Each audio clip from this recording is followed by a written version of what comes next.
Hello my friends and enemies alike, hope you're as good as can be in these dark times.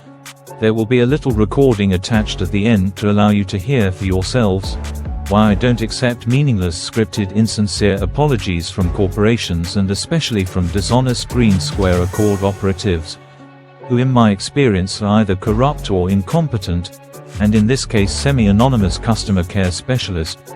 My evidence strongly suggests both Green Slime Accord are already up to their dirty tricks again in preparation for a fresh eviction campaign, after the last 12 months have failed to yield any results in Ruth Cooke's favor.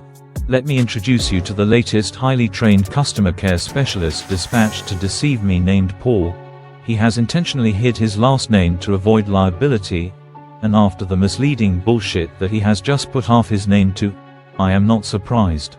This so-called specialist semi-anonymous Paul has just tried to manipulate two recent fresh complaints about Melissa Smith and a Royal Mail complaint regarding my missing recorded delivered signed for complaints that they blamed Quadient for mishandling my Royal Mail signed for post. I shit you not. H has just claimed I was never under the threat of eviction, as a notice seeking possession does not mean I am being evicted, because according to him, GSA likes to keep people in their homes. His words. He just left out the bit, to be exploited for profit. Sorry, not for profit apparently. Okie dokie, let's see if the same logic applies this time around. This operative has tried to manipulate me into accepting these previous ignored complaints that have magically disappeared and have now transformed into the exact same complaints that have already been through the stage 1 and 2 complaint process, fully upheld and rejected at both stages, making them deadlocked. I cannot say too much, as I have just rebutted and then filed another complaint about semi-anonymous Paul for Ruth Cooke's operatives to ignore and hide, but not for long. It's all being attached and sent to the relevant authorities as further evidence. My rebuttal protest and latest fresh complaint was signed for today, the 5th of August 2026, by their third-party postal company Quadient, who GSA keep blaming for my missing complaints that they have signed for, that I suspect will be promptly ignored, as both companies are just about to be reported to Royal Mail, which is the fastest way to lower GSA complaints, by utilizing the trials of Mrs. Tranter's questionable techniques, which is to ignore complaints to show that our award-winning laughable bullshit board game is not only economically viable, but an award-winning success for tenants, when in fact the opposite is true. This highly confident trained operative believes he can reset a complaint by manipulating the Green Slime Accord's controlled narrative, which has already been filed with the Information Commissioner's office, with the main complaint being prepared to be sent to the Ombudsman. This sinister operative is something else altogether. The lies and the deceptions he has tried to get me to accept are so insulting and offensive that not only am I refusing to pay the abusive service charges until my accountant has reviewed Green Square Accord's accounts, but also attached along with his complaint and rebuttal, I have also filed a notice of protest, and because of Specialist Paul's actions, Green Square Accord have forfeited the rent for last month completely, since Ruthless Cookie only seems to respond to money incentives. So be it. Your operatives abuse me in any way, shape or form, I forfeit your entire month's rent. That should get us in front of the court quicker, as long as Angela Jennings is not in charge of submitting the paperwork, though I suspect this is the only court you and your operatives are interested in, where Paul thinks resetting the last 12 months of abuse and by misleading of the judge to do it will go unnoticed and will be wiped clean by the new GSA fixer. This latest operative/clown just used the exact same justification for not acknowledging the Melissa Smith and Royal Mail complaint as Dawn did in the Stage 1 complaint, and as Jared Edwards also did in his justification letter, claiming that my post had not been received, which has already been addressed in the Stage 2 complaint that has already been filed with the ICO, and is also being prepared for the Ombudsman. This GSA specialist operative then proceeded to blame me for not responding by using the same old stale deceptions GSA has already used up. He then gave himself an extension to justify his failing to acknowledge and then respond to those complaints within the allotted time frame. And oh yes, it gets worse. This disgusting piece of work then only partially upholds the same complaints that have already been fully upheld at both stages, because he claims GSA could not identify me for my subject access request, as apparently and conveniently I failed to respond.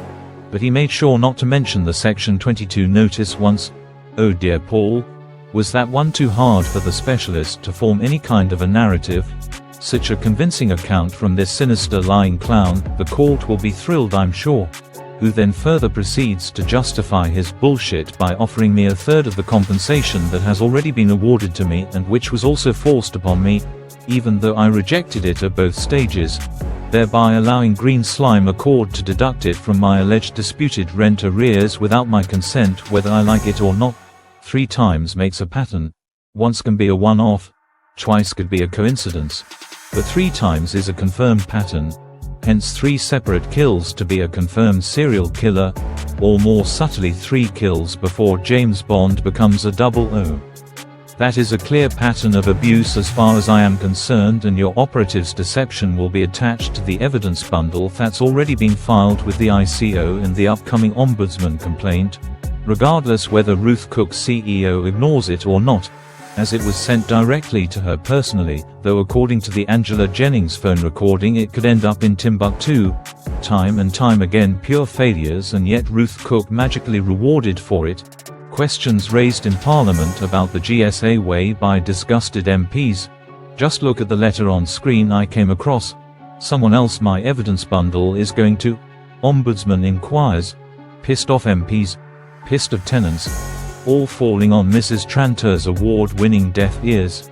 Still the same as it always was. Gates broken for years. Rubbish still dumped right in front of the cameras. And more. And still more. Still broken. That's now yet again become a trip hazard from neglect. We are all being charged for this redundant community building that just been abandoned and the scheme assets and facilities it contains, like the non-existent caretaker who lets the letterbox overflow and cannot even be bothered to repair GSA-owned drain pipe. All this is a nice little profit for GSA. Now this is the way, though I doubt Grogu or Mando would agree.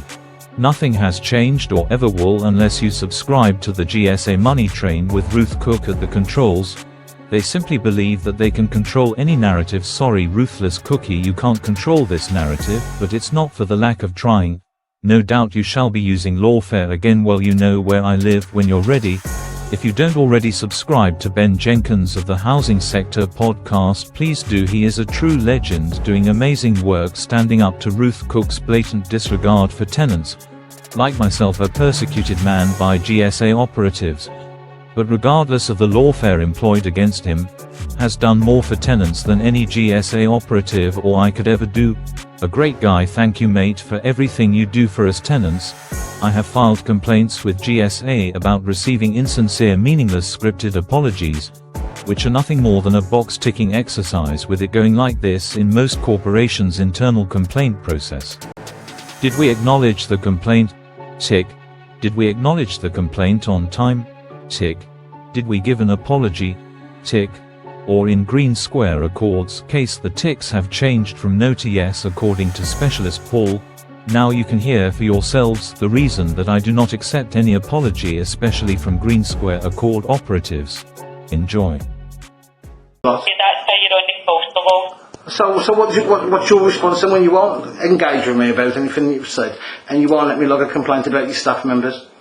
Is it like we don't care about disabled people? We can say and talk to them and do what we want to, and all we've got to do is say sorry and it's okay. Is that your position? Yes. Yes. Did you just say yes then? Oh my God! Did you just say yes then?